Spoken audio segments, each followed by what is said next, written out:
air, air, Today, Junior? Raw Mike Richards, brought to you by Bell Lifestyle Products. Also streaming live on sauga960.ca. And now, from the Bell Lifestyle Studio, here's Mike.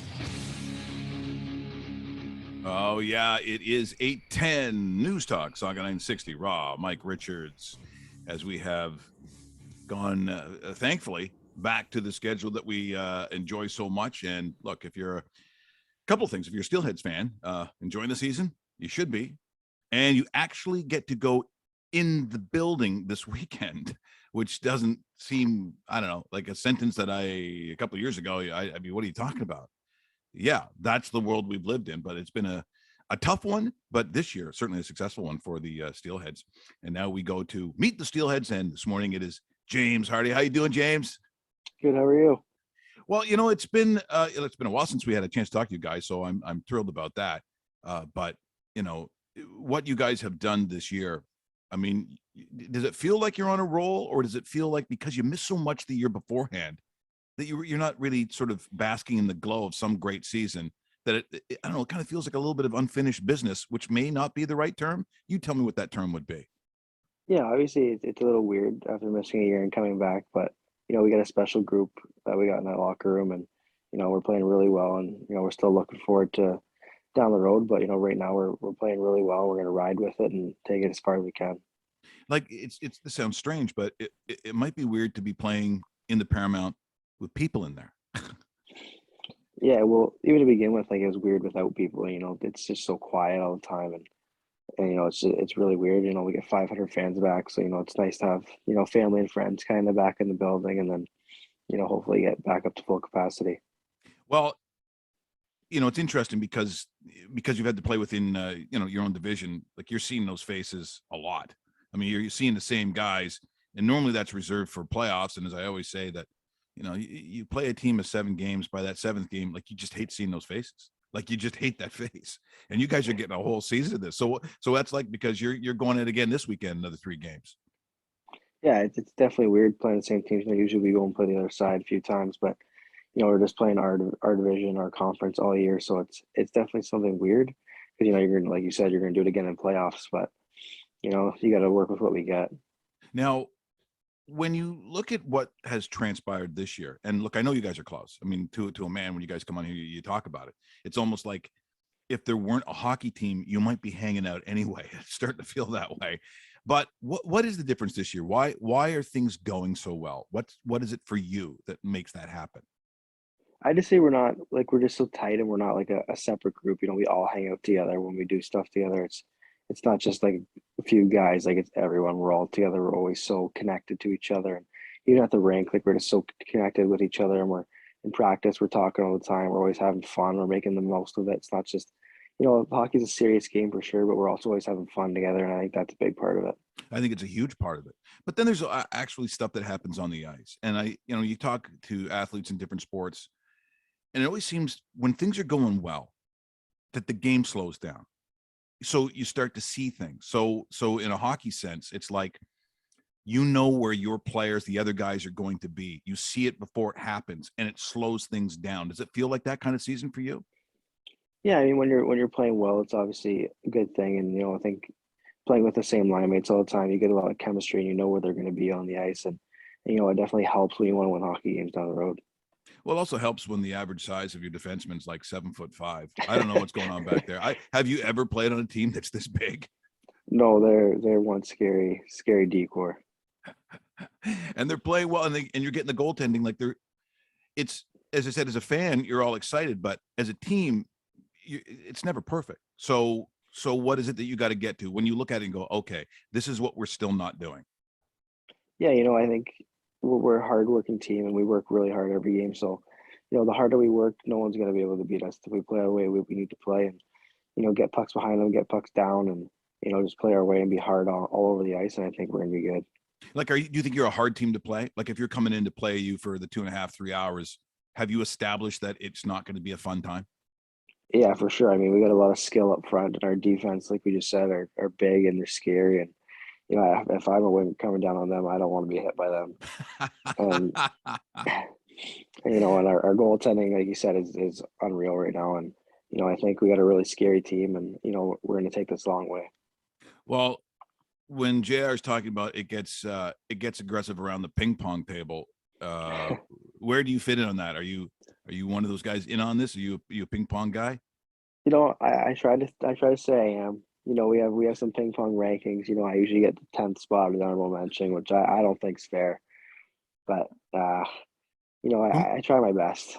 who makes that list up? Is Crackers? Because I know Crackers, to be honest, Yeah, doesn't do a bunch. Like he's not that he busy. does. He does Yeah, make the list. yeah. He does make the list. Wow, He he really does. he's got out all of that. So Sometimes he who? throws me down Oh, in honorable mention. I don't really like that too much, but whatever.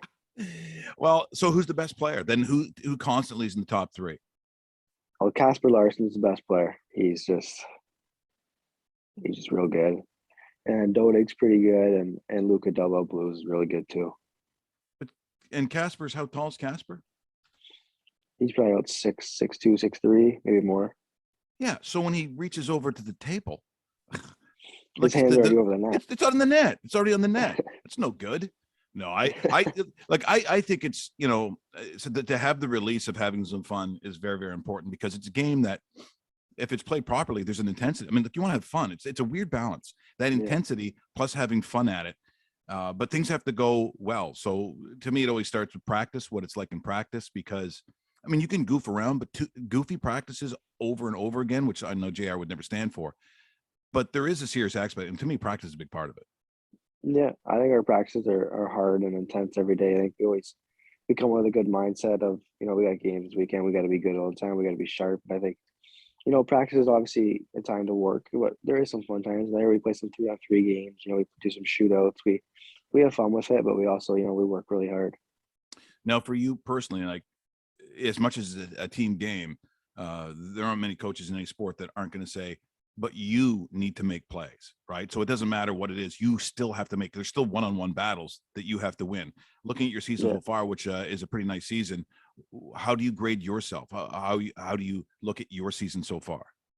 Yeah, I think I've made a lot of changes over the last 2 years into my game. And, you know, I think I've became more a mature hockey player, more confident in myself. And I think, you know, I'm working on all aspects of the ice and making myself a better player all around. Like, so give me an example of that. Like when you say you're doing things, you feel like there's a maturity, but what things are you doing this year that maybe you didn't do even last year or previous couple of years? What are the kinds of things that you do? Yeah, I think I'm just being harder in my defensive zone, you know, working when I'm away from the puck, making sure I'm just finding open areas, making sure I'm open and, you know, coming back hard, you know, just like making sure I'm doing the little things right. Well, and that to me is the essence of work. It's the stuff that isn't necessarily the sexy stuff. It's not the stuff you enjoy. I mean, working away from the puck isn't exactly what you fantasize about when you're playing ball hockey in the driveway. Yeah. It's just not. But if everyone does what you're doing, then you become that team that's really hard to play. We're sitting here in February, and as much as people think the season is long, you realize once you get to like into February, the track starts getting a little short. Like you don't, it's going to move from now to the end of the season. It's going to go by quick. Yeah, I mean, we only got 29 games left, so, you know, we got a lot of games coming up in these next few months, and, you know, we're going to be prepared for all of them and be ready to play them all. Well, when you're sitting at first place, you kind of look back because you've had success against everybody. And because of the nature of junior hockey, it goes in cycles. So teams that were dominant aren't necessarily, they have maybe a younger team or a stronger team. But it seems like whenever you play Peterborough, and I've said this for years, when you play these are circus games. Like there's something weird, especially when you go there to play the Petes. What about this year? Are there teams that you feel like it's like UFC? Every once in a while, it sort of gets down to a couple of guys, and you know that I'm not saying don't like each other, but you can feel that tension. Who is it this year for you? What team is it this year? I honestly like Peterborough's still probably up there. Peterborough's up there. Maybe Sudbury too. You know, like, always those teams, but you know, it's part of the game. You know, people get emotional and stuff happens throughout the game, but you know, kind of push through and keep playing. Now, in terms of like some of the younger guys, it's all about making a progression and making these guys better. Do you see that happening as well? Oh, 100%. You know, I think our rookies and our younger guys come in the league. You know, you're not really expected to to come in and put up numbers and be a really good player. But our rookies this year coming in, and, they're pretty much a full-time OHL player, like putting up numbers, playing great, and in all aspects of the game. And our coaching staff helps them out a lot. I think our players help them out a lot, and the older guys are always on them, making sure they're working, and they always are without a question asked. Yeah, because back in the day, certainly in my day, rookies were treated like like slaves. I mean, they had to do everything. Now, there really isn't like the hazing and the rituals anymore. Does that even happen at all? Because I don't think it does. No, nothing at all. So you're not shaving their eyebrows off. You're not putting them in none of that No. stuff. No. Well, as I said, it's team building, and I think sometimes in a difficult time, which COVID is. I mean, it's tough. Even family members. Like, what was Christmas for you? Now, are you from Innisfil, the Barrie area? Where where have you gone home till? Where's home for Innisfil. you? Yeah, Innisfil. So you were able to get together with family, but with the restrictions, like what happened for you over Christmas? Yeah, so it was just me, my mom, my dad, and my nana. They all live in the same house, and then just my sister, her boyfriend, and my girlfriend were over at the house, and that was really it. So for you going back to Innisfil, I mean, it's people probably aren't familiar with that area, but Barrie would be very close to you. Is it weird to play the Colts? It's actually it's one of my favorite games. I always look forward to those ones. I got friends from high school coming to the game. I got all my family. I got all my friends coming. So, it's one of my favorite times to play. I think in my rookie year, I actually got to play there on my birthday. So that was really cool. But it's really fun going back there. See, I always say that, and you see this a lot in the dirty gambling days, the degenerate world that I also live in. But there are times when Francophones, when they go back to Montreal, if they're from Montreal, but they're going back to play in Montreal, bet on those guys. Because when you go home, you're playing in front of family and friends, and it usually means you got a little bit of a jump in your step. Is that kind of what happens for you? Yeah, I think you get an extra level of excitement when you go on the ice. You're thinking, you grew up playing here, and there's a lot of people here to watch you that paid money to come watch you play, so you got to perform. So you're saying when you play Barrie in Barrie, I should be putting money on you to have a big night. That's what you're telling me. I'm not going to tell you what to do. Well, look, it's been great having you on this morning. I'm really thrilled for how the season's going. And for some reason, I don't know why people thought that maybe it wouldn't be like this, but whoever was thinking that, they'd be wrong. So you've got Niagara, then you're back home against the Generals, which is always, they're always a top-notch team. And you actually get, once again, you actually have fans in the building. Like, if you want to see these guys, and I say time and time again, and no one knows this better than you, that to have this kind of hockey in your own backyard in Mississauga, because there's a lot of guys from Mississauga on this team, the organization does think of the person first. Like, you guys are thought of as human beings first, hockey players second. That doesn't exist everywhere. So if you want your young kids to look at what they could possibly have, well, you got a chance. You can go to the Paramount. 500 people get in, so make sure you get in, and then you finish it off going to Hamilton once again. But best of luck this weekend. I know you guys are going to continue to roll, and it's great to have you back on the show. Perfect. Thank you so much.